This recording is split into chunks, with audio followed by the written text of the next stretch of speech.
Hey there, friends. It's been a while since I've been on here. Been fairly busy the last week. I've been trying to get in the habit of at least putting out a couple As a Man Thinketh vlogs a week. And I had a situation last week, and I wanted to talk about that because my wife caught me in a lie the other day. And in reflecting on the reason why I told the fib that I told, it really kind of hit home to me a little bit about how impactful some of these things are on each of us. And if we're not paying attention, we can make the mistake of not being truthful. Before I get into this, I would like to say that nothing in this video is meant to be taken as medical advice. I know nothing about the medical practice, medicine, anything like that, to be honest with you. I've never been to a hospital. I've never had a needle stuck in my arm. Some would call me a medical marvel. I've lived old enough to grow white hairs on my chin, and my methods of how I handle things have always worked for me, 100% guaranteed, work every single time. Anyway, so here's what happened, and this is part of the reason why you didn't see me on here last week. As you know, we do a lot of things with youth and trying to teach them and build things. And I guess, you know, over the last month or so, I've done so many wood crafts, I got a little sloppy. And luckily this was my son's project, so it was just he and I. We were out in our workshop. My wife was out on a walk with a friend, and I had taken a wood chisel and was trying to cut away a piece of wood. And, you know, it's always a good idea to have a sharp wood chisel, right? So it was a really sharp wood chisel, and I slammed it into my hand, and it cut about a 2-inch by, my estimations initially were about a 1/2 inch deep, but my wife said she thought it was closer to 1 inch deep. It went way in there. For those of you who have had gouges like this, it was my first squirter. Anyway, so long story short, it was a pretty bad scenario. Now, luckily, my son has been going through some preparedness himself. He's been going through some training with some other kids. And so I had him go inside. We found some paper towels to use as gauze. Couldn't find the first aid kit. We were unprepared in that situation. We found a necktie, and then I never use neckties anymore. So he wrapped around a necktie around my hand as hard as he could.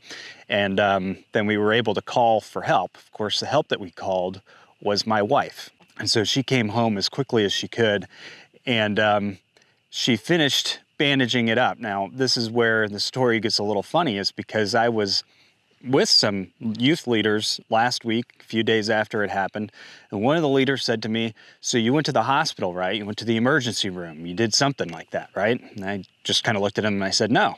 And the shock on their face hit home to me for a moment, because I had recently on YouTube had a medical misinformation thing on our channel. It was there for a couple years.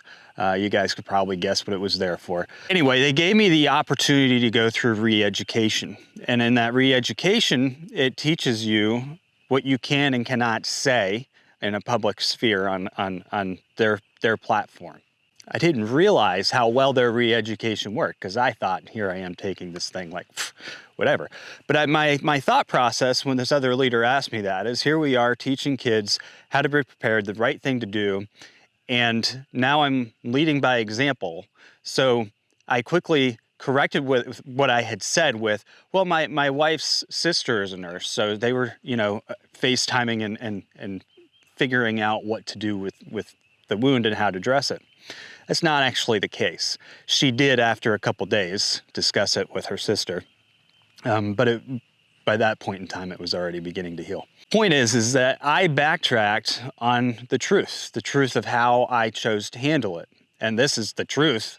The truth is that every time that I've had a situation, whether it's a sickness or a cut, whether it's a financial situation, whether it's who knows what, it doesn't matter what it is, I choose to pray about it. And every single time I have had 100% results. Now, I understand, while I do believe prayer works for everybody, not everybody sees results with prayer. And I would say that that has more to do with the method in which you are praying.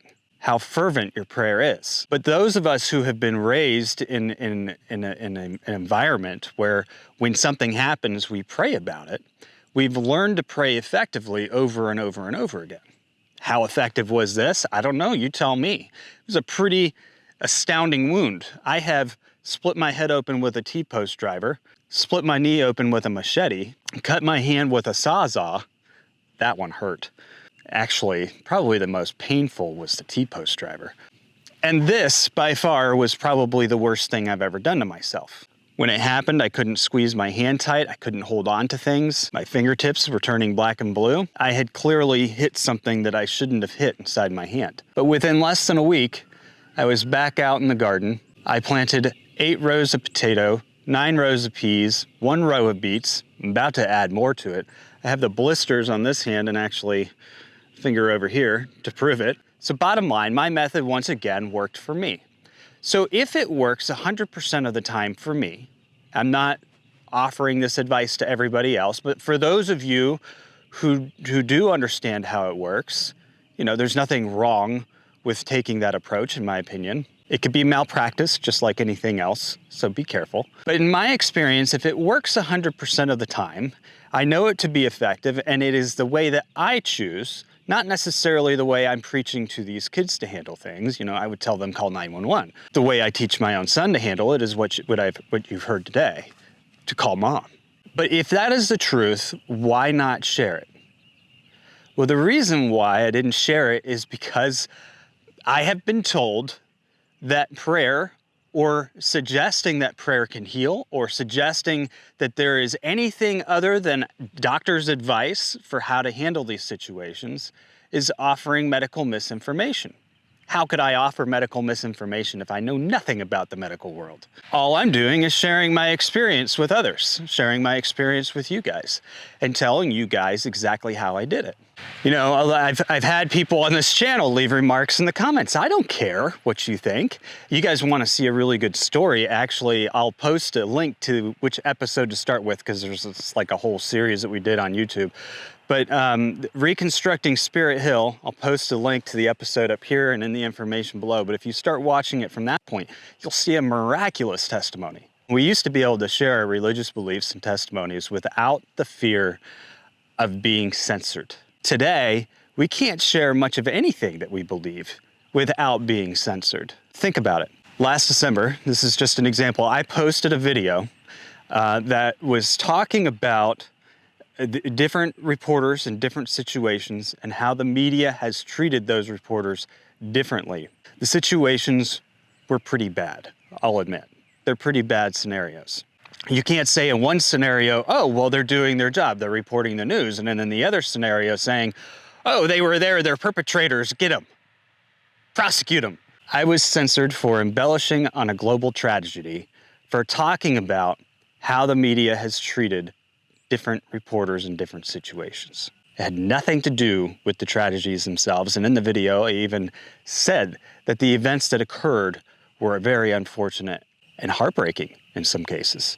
Guys, this isn't right. Our right to be able to express our opinion, our right to be able to share and be proud of our faith, our right to be able to openly discuss global issues, it doesn't matter what it is.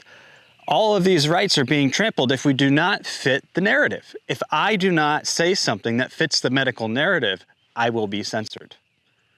Again, this video is not offering medical advice. And the worst part about it is, offline, person to person with somebody I trusted, I found myself censoring myself because I have gotten so used to being censored on these platforms. I'm to the point now where I don't care what I say, how I say it. You can agree with me, you can disagree with me. It doesn't change the fact we could still be friends. But we all need to actually take a stand against this. We need to tell the truth. We need to tell our truth and be true to it. It doesn't matter what these platforms think. It doesn't matter what the government thinks. It doesn't matter, because what matters is how you feel, how you think. There is a great destruction of conversation in this country right now. And that destruction has exacerbated a great divide amongst many people in this country, because we don't even have the rights or the freedoms to have an open discussion. And what the censorship actually does is then it creates hate, because somebody who disagrees with you all of a sudden feels like they can click the flag button on your video and say, hey, silence this person. And believe me, that only fuels hate in another direction. In any case, guys, I lied.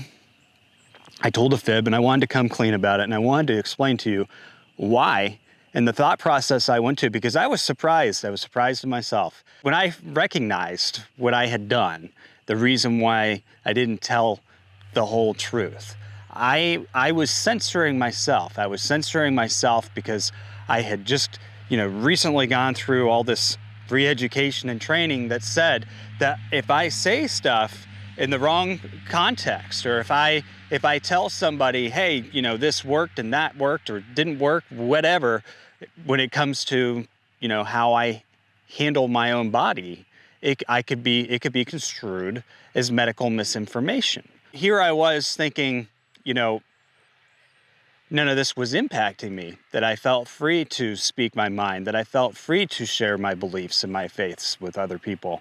And there I was, coming up with a fib because I was afraid of how it would be viewed within that organization. The same thing with talking here on YouTube, being afraid of what some kid sitting there with a censorship button, is going to do. Is he going to, shadow ban this video? Is he going to demonetize me for a week? Is he going to do this, that, and the other thing to me if I say something that he or she or they disagree with?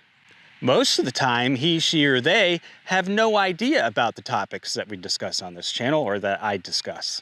So the only thing I can think of is just to say that I'm just going to speak my mind on whatever it is that I feel like speaking of, and hopefully you guys as my subscribers will continue to support this channel enough that none of that matters, because at the end of the day, that's what we have to do. We have to eliminate all of the holdups that would keep people from speaking their minds. One of those holdups is economics. It is an economic warfare on information. Anyway, food for thought. I have another video that I've been meaning to record that I'll record and put up tomorrow for you guys on more of the normal topics at hand. Stay safe and be free.